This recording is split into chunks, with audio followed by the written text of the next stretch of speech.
Hey everybody, it's Ian the Off Kilter Crafter. I hope you're having a great day today. It is time to work on clue 6 for Tree of Life, the puzzle mystery quilt from Cotton Cuts.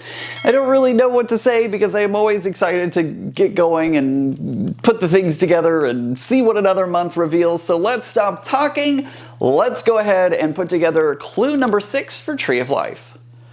Okay, I have everything I need for this month. I have my large clue number 6, I have my clue packet number 6, and of course my colorway guide so I can see which fabrics are which. Let's go ahead and open this up and take a look and see what's included.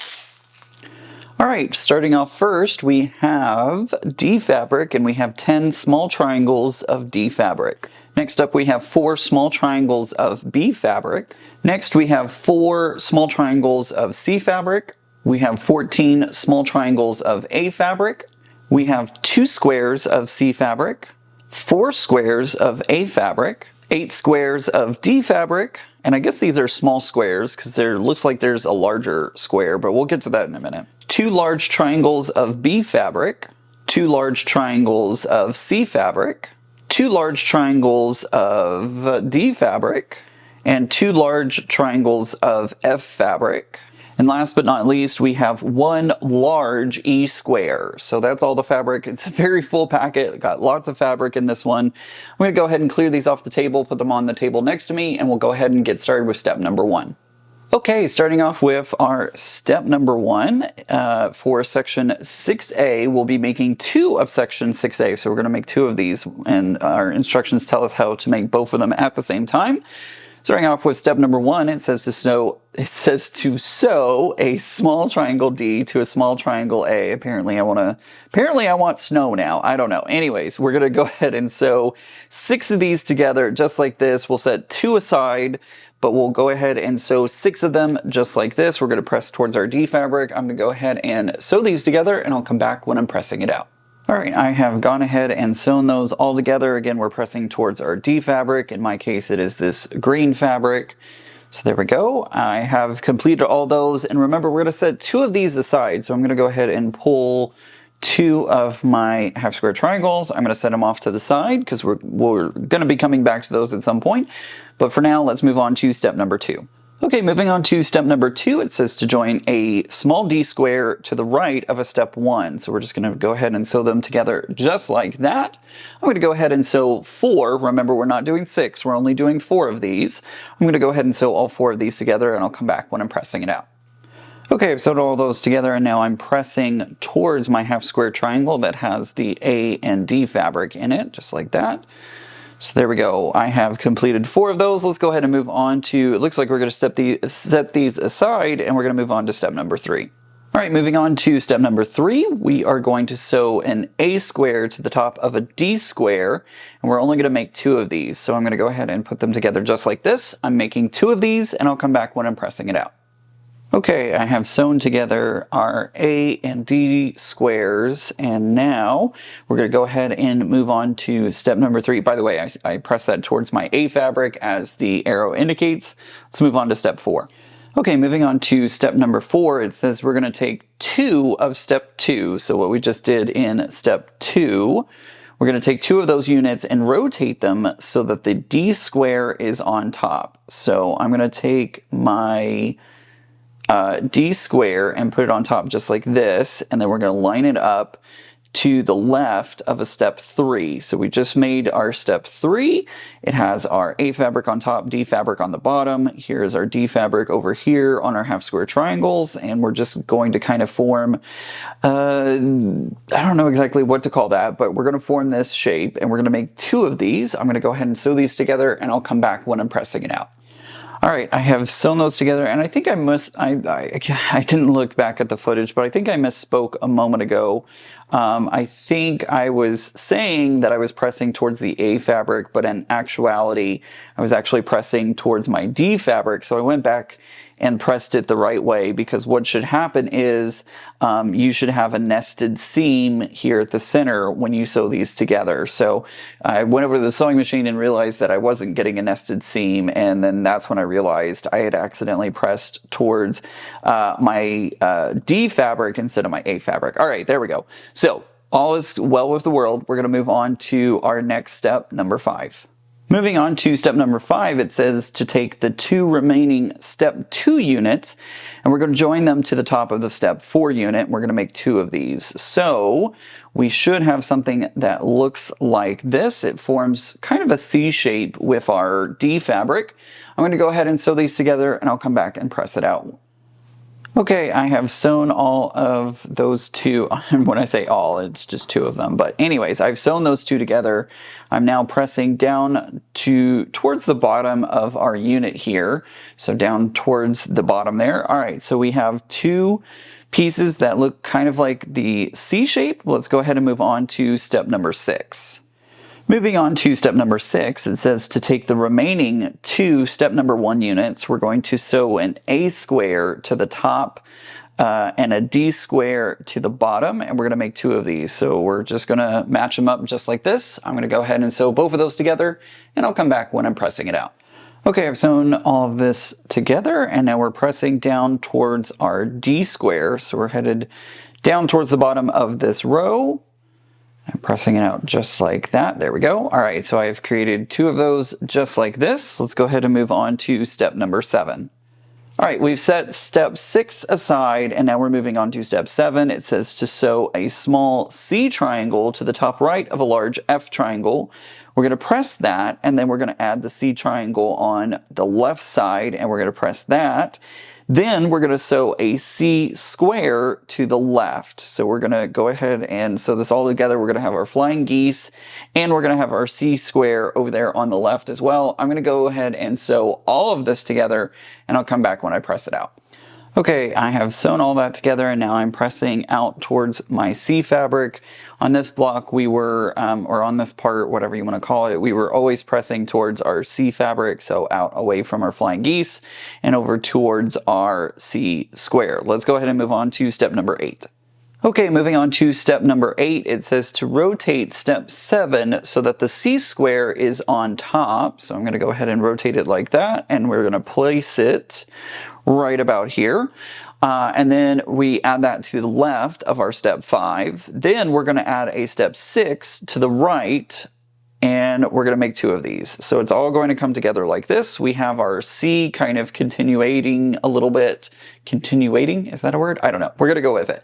We have our D fabric that kind of forms the C and starts to curl back. Our A fabric curls inward.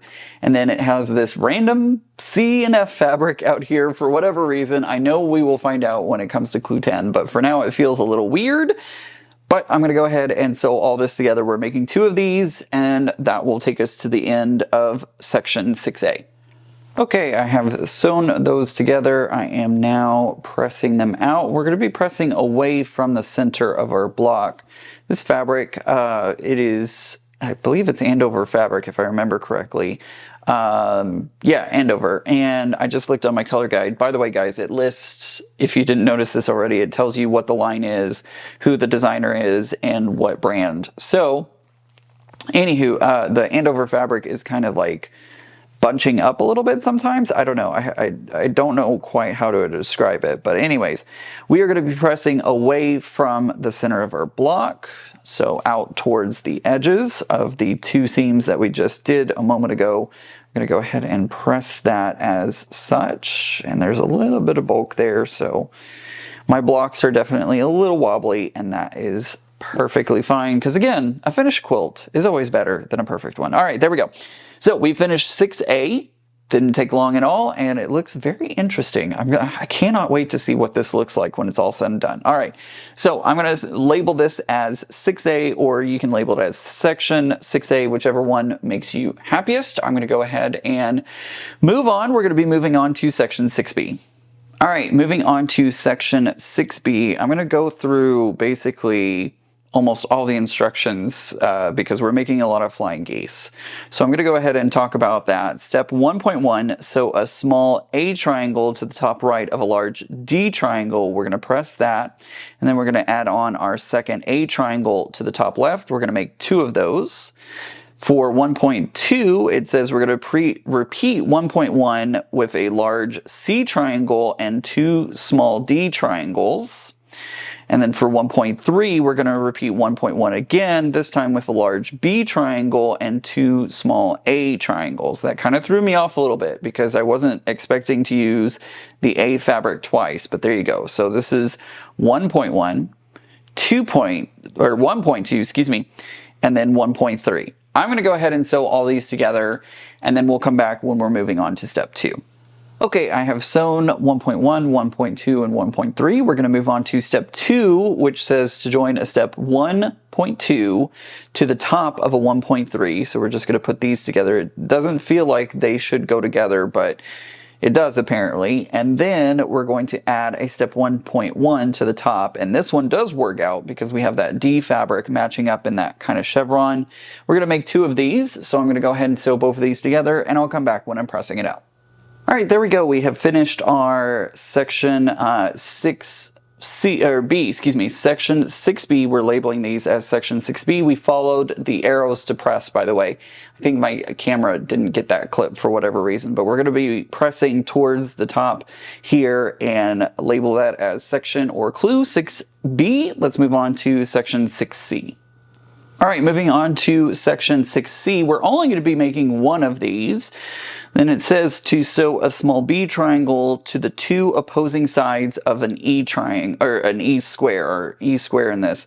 So you're going to basically add them on just like this. So we're going to sew this seam first. We're going to press that. We're going to be pressing out from the center square. And then we're going to be, for step number 2, we're going to add on the other sides and we're going to sew those together. And then again, we're going to press out from the center square. But before you do that, if you've never worked with one of these, I'm going to show you, because they don't quite line up. Our notches don't quite line up exactly. So it can be a little confusing on how to put this together. So I'm going to show you how I like to put this together. I'm going to zoom in a little bit.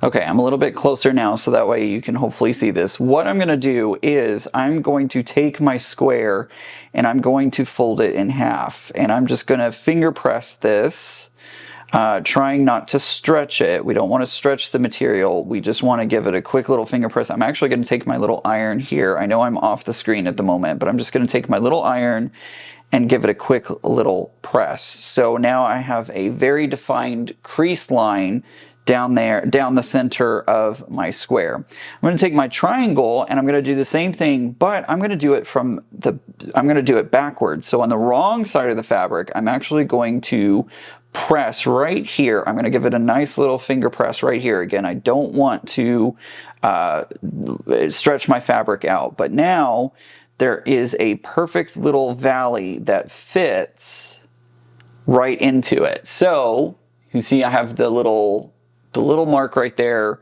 where I finger pressed it, and on my fabric here I have a nice little press where I can fit that fabric together just like this. It's really easy to do. I'm going to do that on the other one so that way I can have the other side done. I'm going to do a little finger press, just a little bit. Try again not to stretch the fabric, just a little press right there, and again it falls right into that valley. So now I've lined up my top and my bottom, or my left and my right, however you want to put that. I'm going to go ahead and sew across those 2 spaces, and then I'm going to press them out, and then I'm going to do the exact same thing. I'm going to crease right in the center, and then I'm going to take my other triangles, crease them in the opposite direction, so wrong side of fabric to wrong side of fabric, and then I'm going to put them on the other remaining sides. Hopefully that helps and helps you understand how to do this a little bit easier. I'm going to go ahead and sew all this together, and I'm going to come back when I press it out. Okay, there we go. I have finished putting together, and look how perfectly everything aligns. Using that trick to, pinch the edges there and kind of, it really helps to align everything very nicely, and I'm always so happy with the results. There we go. That is our section 6C. I'm going to label that as 6C, and we're going to be done with this. All right, so laying out all the clues, we got our section 6A, we got our section 6B, and then of course our section 6C.